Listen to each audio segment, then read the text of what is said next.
So we earlier saw what to do when you have inelastic collision, perfectly inelastic collision, so where it hits and it sticks.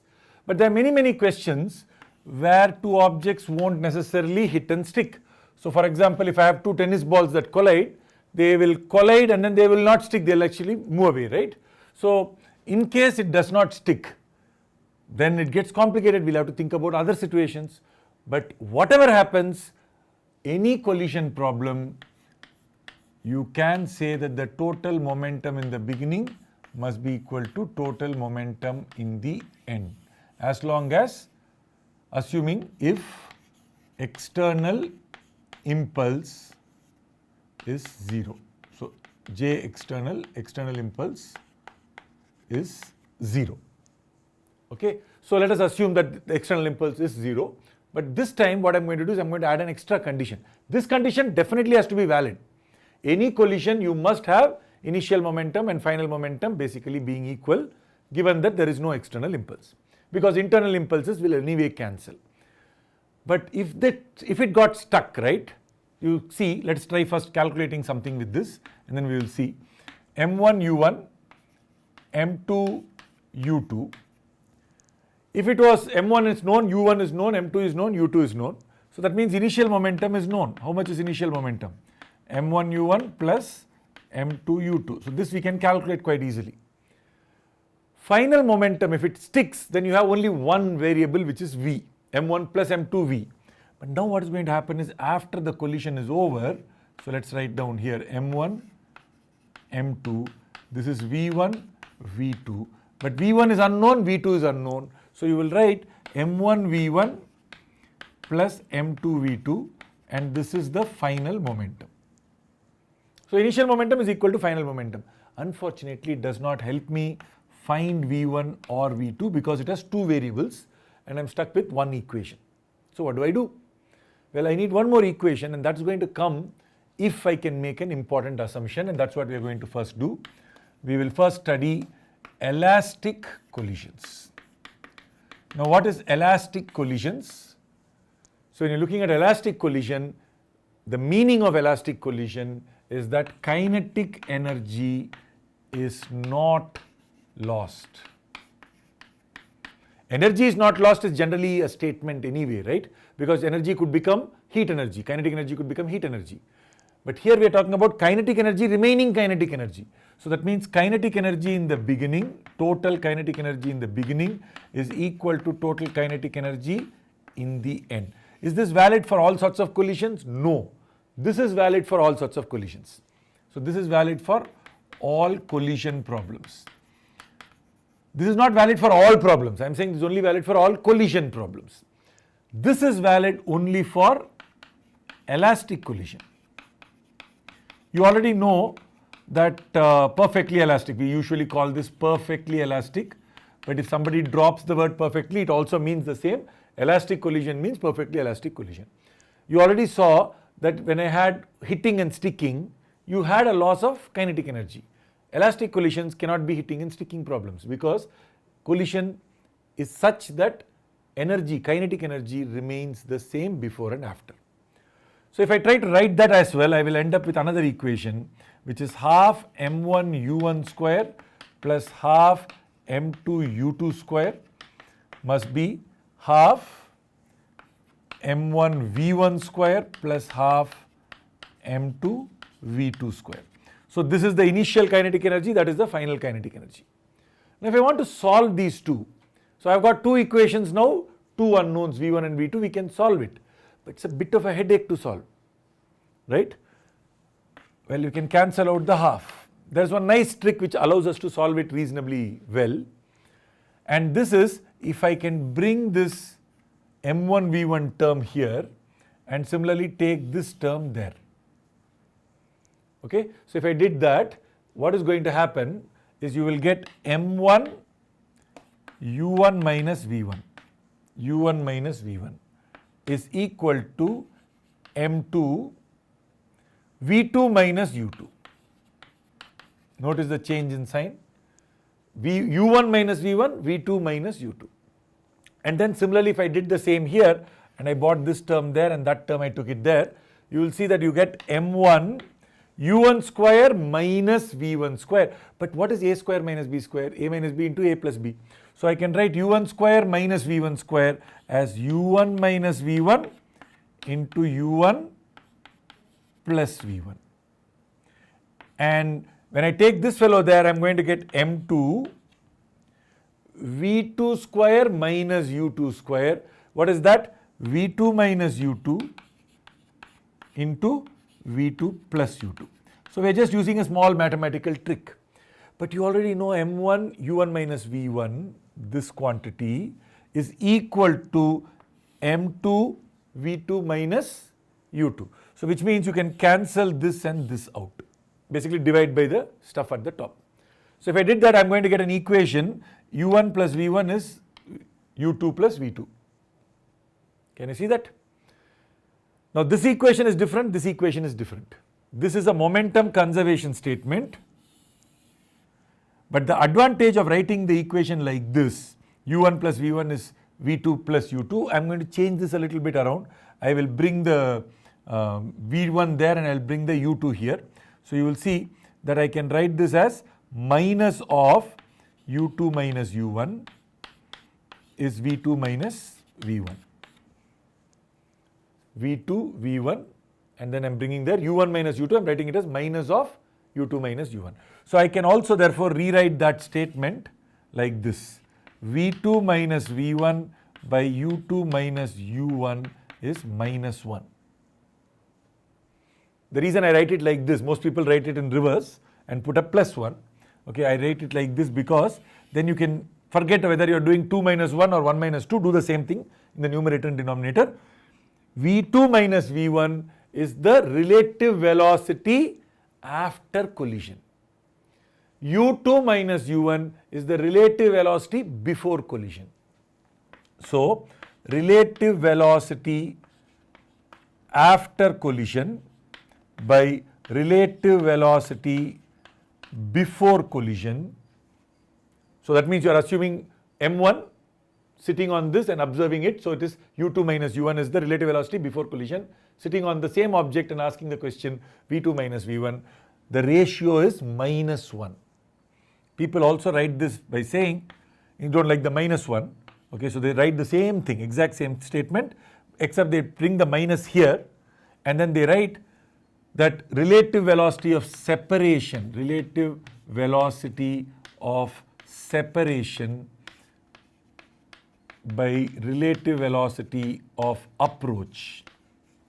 Notice that when you do this, you are calling one separation, you are calling one approach. So how fast are they approaching? Velocity of approach, velocity of separation. Okay, so you can in fact even remove the relative word and you can say velocity of separation by velocity of approach because that's already relative. People usually call this 1 or call this E in a slightly different situation. We are now talking about elastic collision for which this is 1.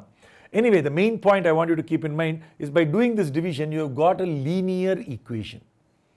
This is also a linear equation in V1 and V2. This is a linear equation in V1 and V2. This was a quadratic equation in V1 and V2. Quadratic equations are more messy to solve. We have got one linear equation, one quadratic equation. It's a lot of headache to solve. Whereas remembering this statement will by the way turn out to be very useful. So you should definitely try and remember this. Or writing both the things and then dividing and calculating are both extremely useful because once you write this equation, the problem becomes extremely simple to solve. So let us take a couple of examples to then apply this and see. But let me come back to this point again. Let me emphasize the relative velocity of the particles after collision by the relative velocity of the particles before collision is minus 1. Usually we will call this minus E. E happens to be 1 for elastic collision. Okay, for elastic, perfectly elastic means E is equal to 1. Now since we have gone this far, let me ask another question. For perfectly inelastic, that is for hitting and sticking, what do you think will be E? If the same thing is valid, what will be E? Basically V2 and V1 will be equal, they have stuck. So what is the relative velocity after collision? 0. So this is 0 but this is not 0, so E will be 0. Of course, why will you use this when you are solving inelastic collision, perfectly inelastic collision? You won't, right? You know that they have the same velocity. But for perfectly elastic collision, this turns out to be a very useful idea. So now let us apply some of these things to solving a couple of questions where we actually have two objects that are colliding. So before we look at an example, let us see what we have learned.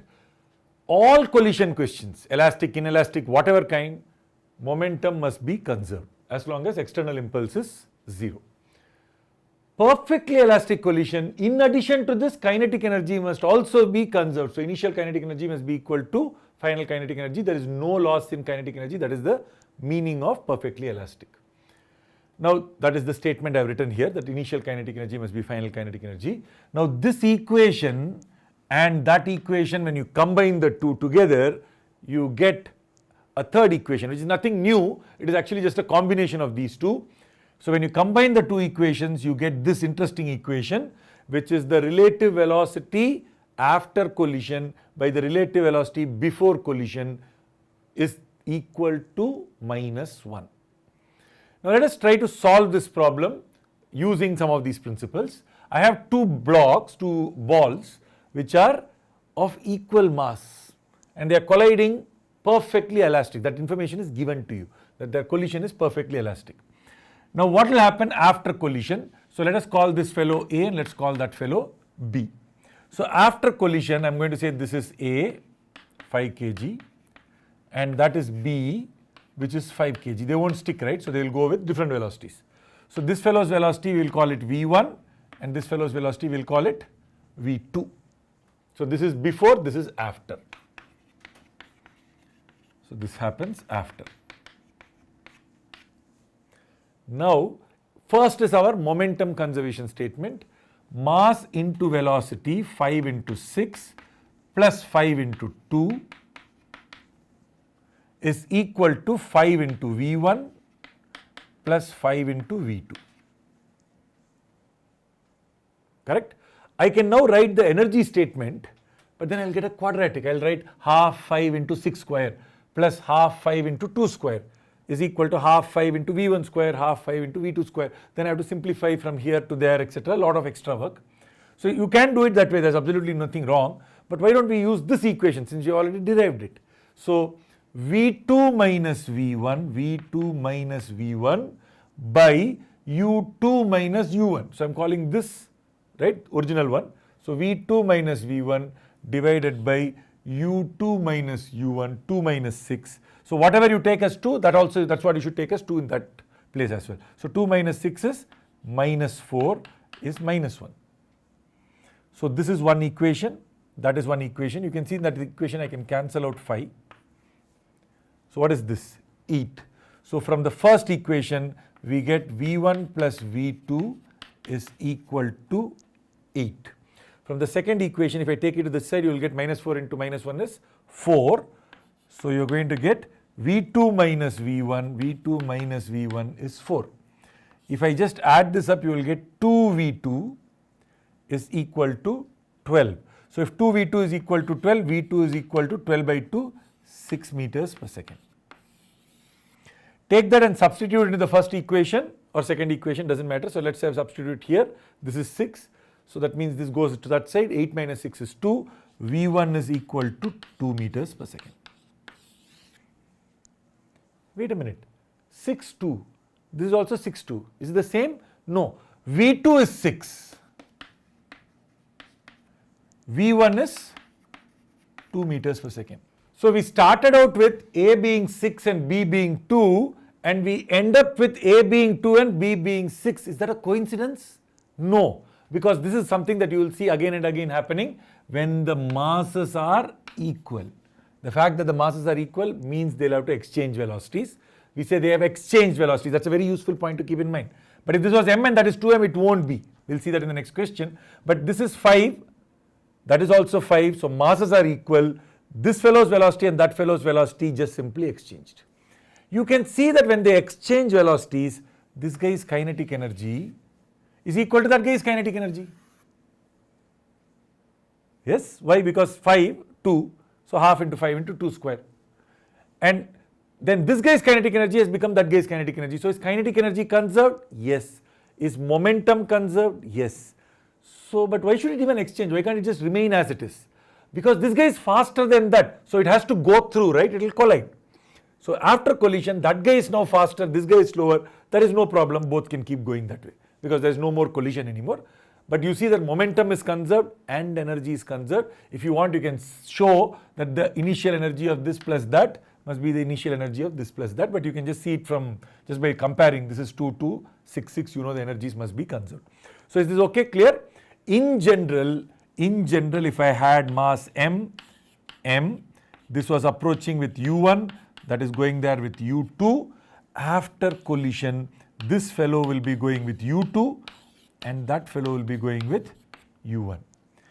To collide, u1 will have to be bigger than u2.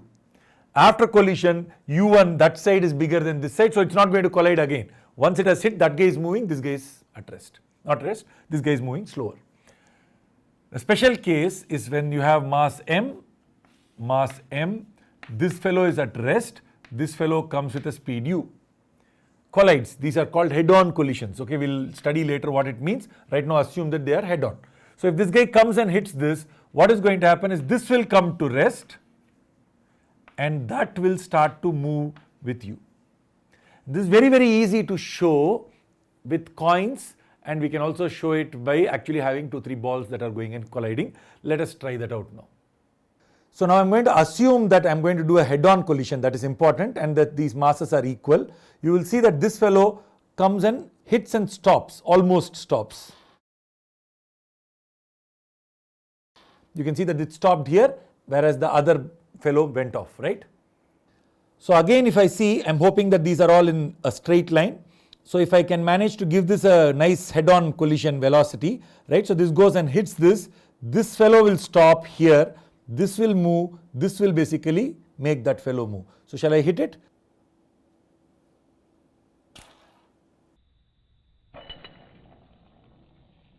You can see the same thing with a ball.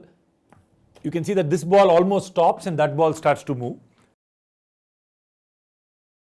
The fact that 2 balls that have the same mass will exchange velocity after collision leads us to a very, very interesting experiment that is called the Newton's cradle experiment. So this fellow is basically a bunch of balls with the same mass. We are hoping it is almost elastic collision. You can see that if I lift these 3 fellows out and I bring this object down, if I leave it, it's going to come here and hit this fellow, the other ball, with a velocity. And you can see that this will stop and that will move. Can you see? This stops and that one moves, and then that comes back and then that stops and this starts to move.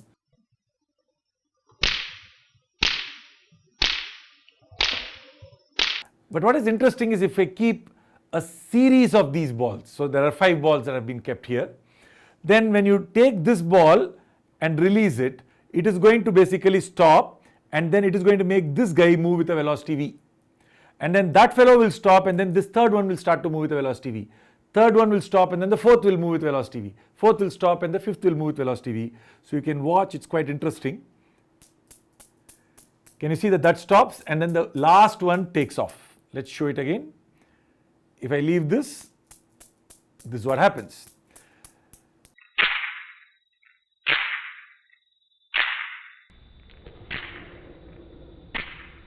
Now the question is velocities exchange, right? If I was coming with u and you are coming with v, this guy is going to become u and that guy is going to become v. So let me show that this way. So if I drop this fellow is going to come with a velocity like this and that fellow is going to come with a velocity like that, and they will exchange. So let us see.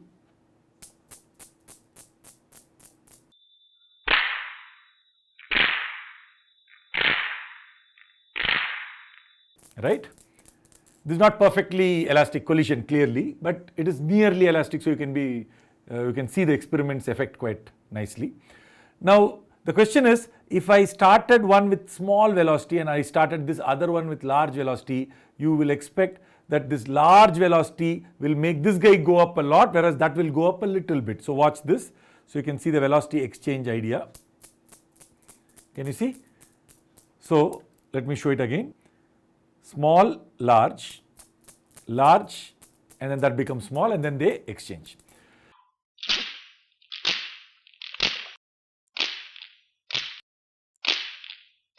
The interesting part is what happens if I take two of these balls together. So let me show it to you first before we do this. So I have these two balls. So this guy comes with a velocity, let us say v, and that also comes with velocity v. So let us say both of them are moving with velocity v. All the other three are at rest. One of them hits first. So obviously this is going to hit that first. So this guy was at rest. So what is going to happen is after this collision, this guy will become 0, that guy will become v. But then this is coming right behind. So these two hit. So this will become 0, this will become v. Meanwhile, this goes and hits that fellow. This will become 0, that will become v. Now this guy still has a velocity. So this will go and hit this fellow. So this is 0, this is v, right? So what is going to happen is that this will become 0 and this will become v. Can you see we started with two things moving and then you have these two fellows moving. Now meanwhile this goes and hits that fellow. So that will become v, this will become 0. Then this goes and hits this fellow. This becomes 0, this becomes v. And then these two are together v, so they don't hit each other, they keep moving.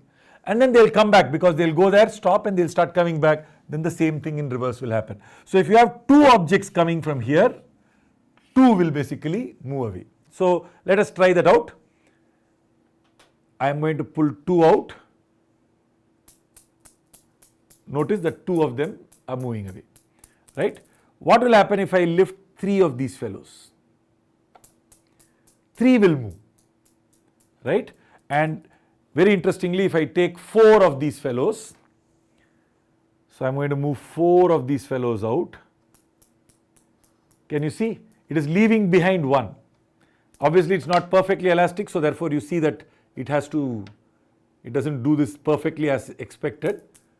But now you can see that that one was left behind. It's going to join with the other one, right? So you can see that. And if I try to take three this way and two that way, what do you expect will happen? You will find three comes this way, three will go out and two is going to go this way. So you can argue that yourself out. Can you see that first it was 3, then it was 2. So I'll show it to you again. Let's say I move it there. 1, 2, 3.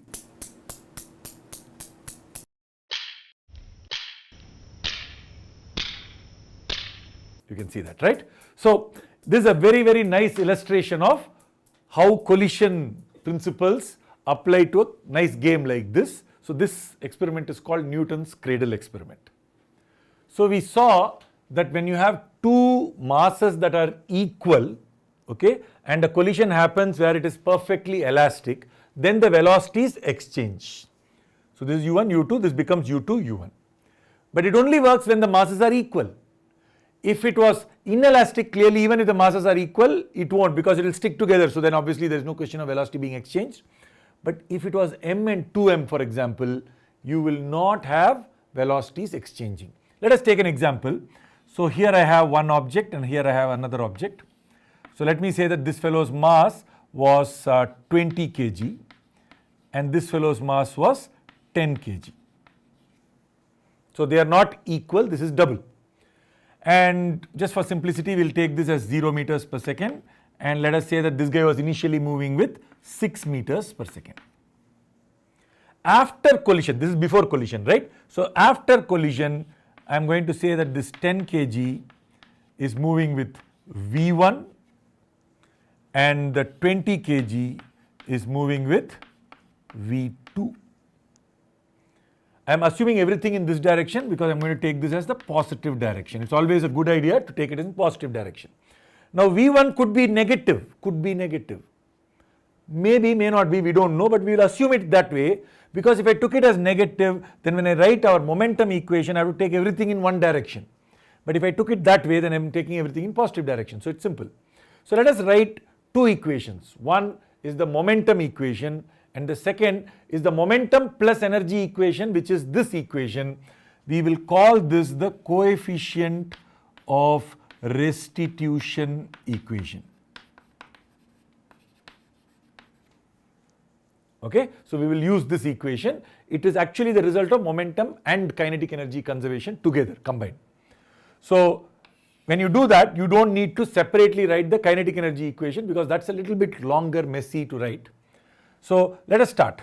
For momentum conservation, 10 into 6, mass into velocity, this fellow is of course is 0, so plus 0, is mass into velocity, so 10 times v1 plus 20 times v2.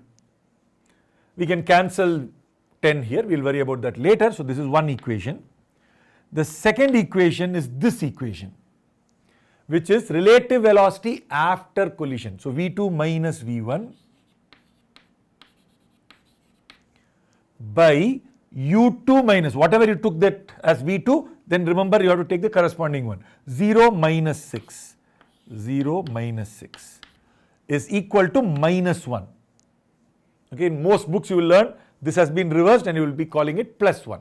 But this is a useful thing to learn like this. So what is minus 1 minus 6 into minus 1? 6. So you are going to get v2 minus v1, v2 minus v1 is equal to 6.